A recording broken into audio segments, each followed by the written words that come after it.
Hi guys, pero si Kuya magsasabi kung anong gusto niya. Anong gusto mo dito sa Metro Life City? Anong gagawin mo? Nakabaon na parang pako sa bandang balikat ng mga rebelde. Metro Life? Di ko ito alam. Alam ko lang yung Smith, Bro Kevin.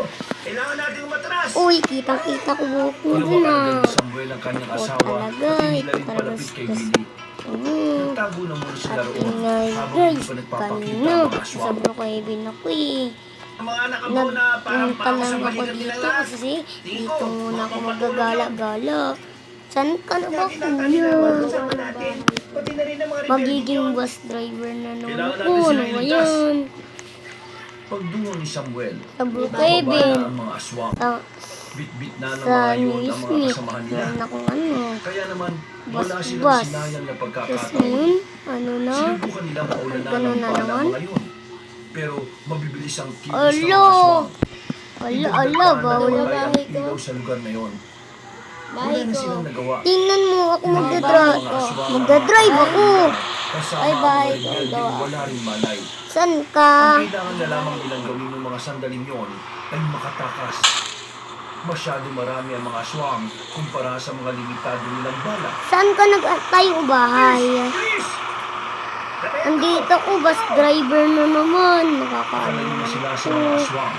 Pumasok sila sa isang imburnal. Sa Metro Life din, bus driver. Pansamantala silang nagtago doon. Ayan. At makalipas lang ang 10 minuto ay lumabas na rin sila ng masiguro. Dagat na pala dito. Ano ba yan? Wala man ng katao-tao. Sa malaking bato at humutunga at napaili. Nasaan ang misyon natin? Hindi lang dumating ang mga aswang eh.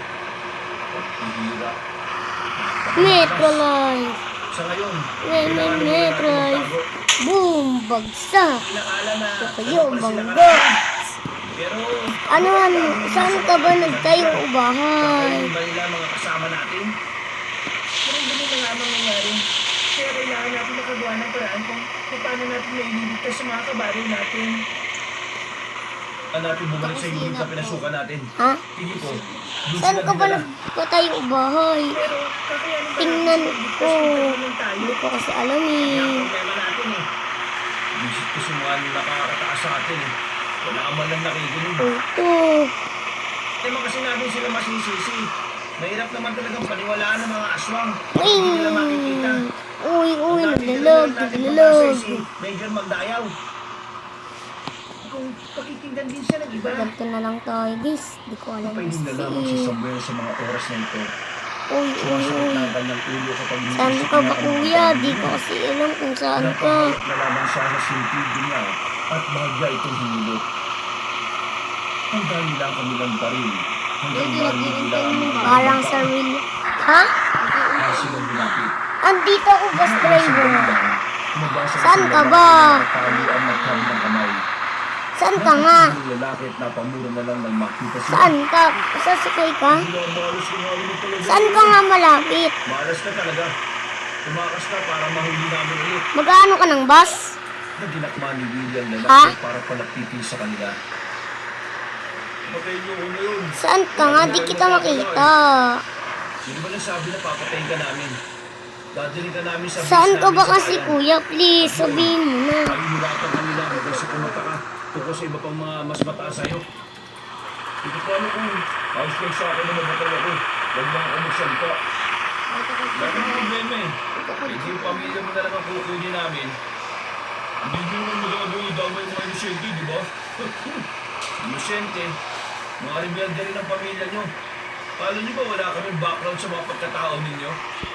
Hindi alam niyo ba kung nasa ang mga pamilya namin? Ang hindi Diyos. Alam namin lahat kung saan nakatira ang mga pamilya ninyo. Oy, Pero dahil mas bangga. madali na kayong hanapin sa gubat, Bangga. hindi na namin sila Banggang binabala. bangga. Nagbagong ekspresyon ng mukha ng lalaking si Edith. Lumakas dito ang takot at pangamba. Nalaman na tuloy ni Samuel kung anong kahinaan Uy, nito. ako bangga. Saan ka na ba? Sasaktan. Please na, sabihin mo na kasi. Ayaw mo sabihin. Yun eh kung Hey. makikisa ka sa amin. Pag nagtangka kang tumakas, hindi na sila masisilayan ka. Hindi natin yan. Talimba muna natin yan sa bayan, o isasama natin yan sa pagligtas sa mga kasama natin. Nandito ko, kuya. Parang, ganito lang, kuya. O, tingnan mo kasi ako. Tingnan mo. Tingnan mo, kuya. Tingnan mo. Nandito ako, naghanap driver. Ano, o. Wala kang karapatan na Sasakay sa akin. Baka bugbugin kita rito. Tapang itong babae ito, ah. Yan ang liligang lalaking rebelde. Nagsimula na rin silang maglakad pabalik sa dating kampo nila. Hindi Saan na tagal, nakarating na rin sila roon. Sila Andyan na ka? ang mga tolda. Maraming hiwa ang mga yon. Halatang pinagbuntungan yun ng mga aswang. Ito lang pala kampo mo. Ang pangit. Dagdag ka na hanggat gusto mo. Mamaya, ikaw ang pauunahin namin sa inuwi. Ito, magandang ideya yan, ah. Uy, yung lugi ba pinagsasabi nyo? Yung lugi na yun, may tinahan ng mga aswang. Yun na yung huling sandali mo, yung tataka-taka ka. Bob, huwag ko ang buhay ko, no? Dito ako. Wala natin yung tapang mo mamaya. Naglakad pa sila pababa ng bundok.